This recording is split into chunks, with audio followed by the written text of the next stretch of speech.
now ready to lay out our cutout patterns on our material. So my cutout patterns for the sake of this demonstration. Now I already have my materials and I am now ready to cut it out. Now, when you cut out or when you lay out rather, make sure that you turn your layout at the wrong side of your fabric.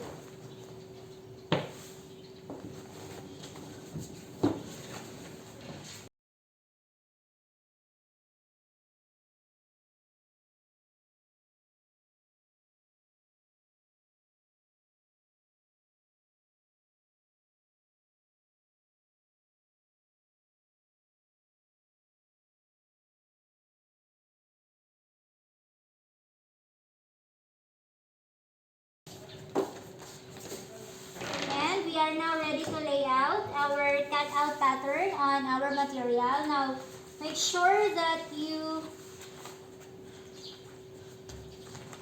have the front and the back skirt pattern. Now, make sure that when you lay it out, you've added already allowances. So, do not cut your pattern not unless you've added allowances on it. So, the front pattern should be at the folded part of our material. So, here, since our front skirt pattern are connected like this.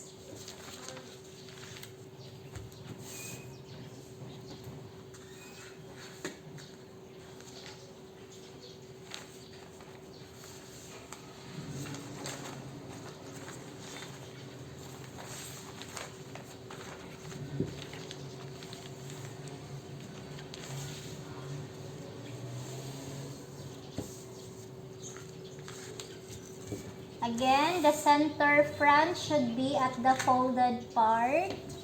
Secure it with pins.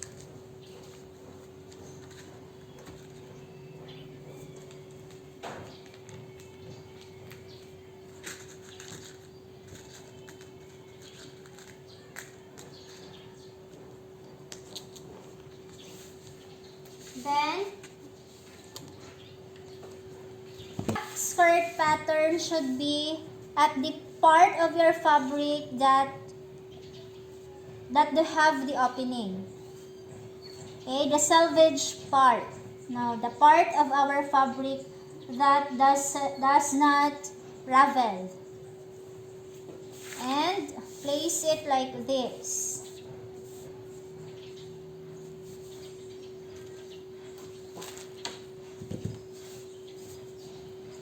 And secure it with pins.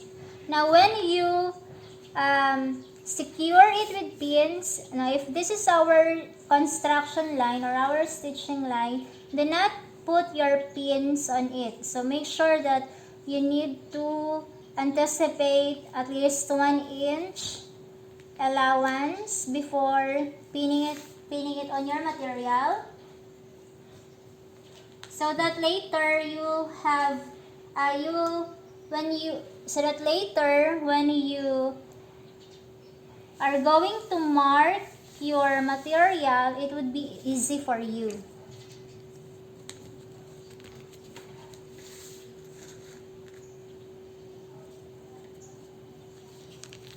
So when you are done already, you can now cut it out.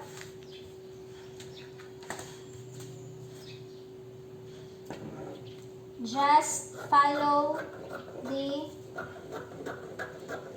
contour of your pattern.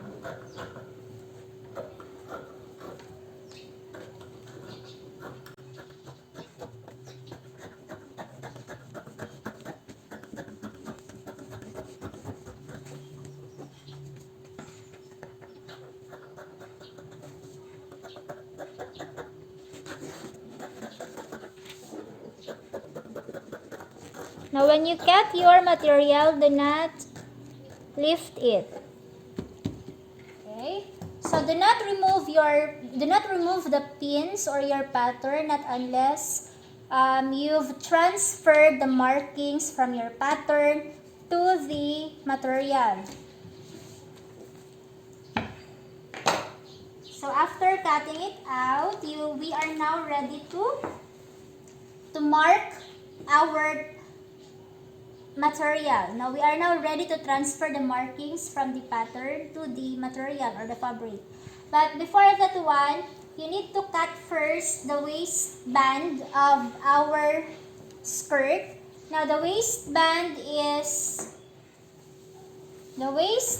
of our material is the length of your waistline plus 3 inches. Now, for example, the length of your waistline is 24 plus 3. So, the length would be 27. Again, if the length of your waistline is 24, add 3 inches. That would make it 27 as per the length of your waistband. Waistband is only one piece. So, locate a part of your remnants or your remaining fabric which should have straight line on it, and then that would be the starting point of our line. So, example, the width is 4 inches.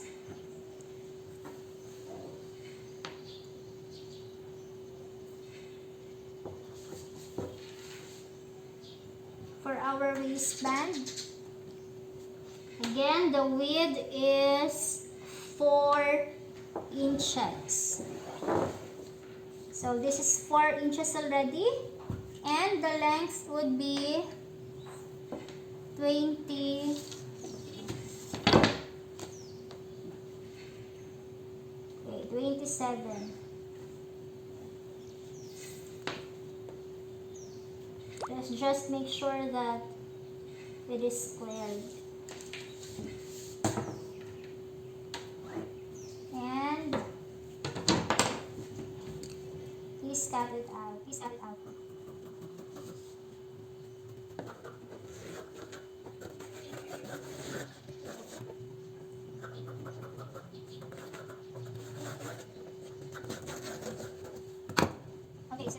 Okay, so this is how our waistband looks like.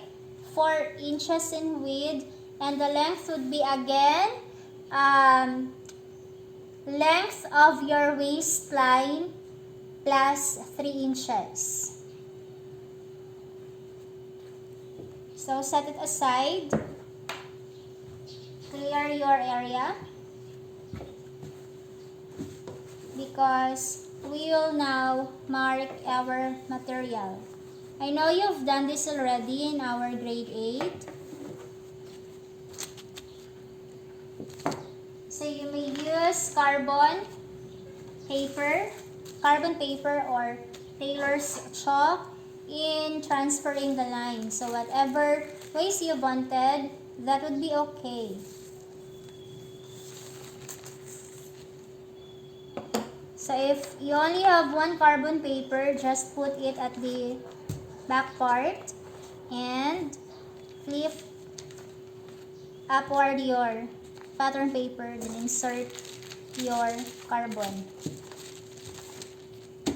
Fabric, this is the right side of your fabric, this is the wrong side. So we will be transferring the markings at the wrong side of our fabric. And just use tracing wheel.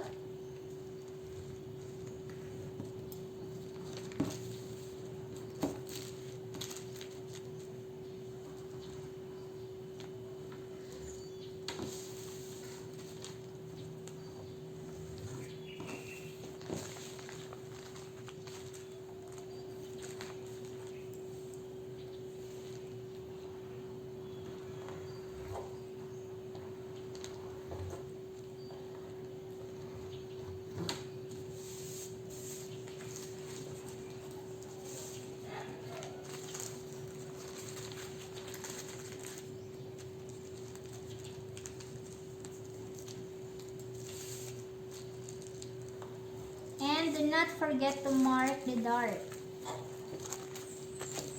And do not forget to transfer the dart.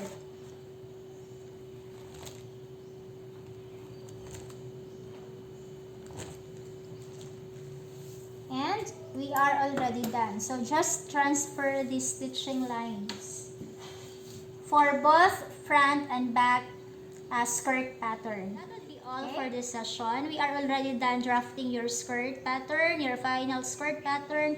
We are already done laying it out on our material, and we've cut it out already, and we've transferred the marks already, and now we are ready to assemble our garment parts or the cut out garment parts. And for that particular tutorial, for that particular lesson, I am just going to post another video for the construction and the different skirt part and how to assemble it, and I will just send it to our GC. And that would be all for this session. Good day, God bless, stay safe, and may you have a wonderful learning experience amidst this pandemic. This is your teacher, Ma'am Yang, and see you soon.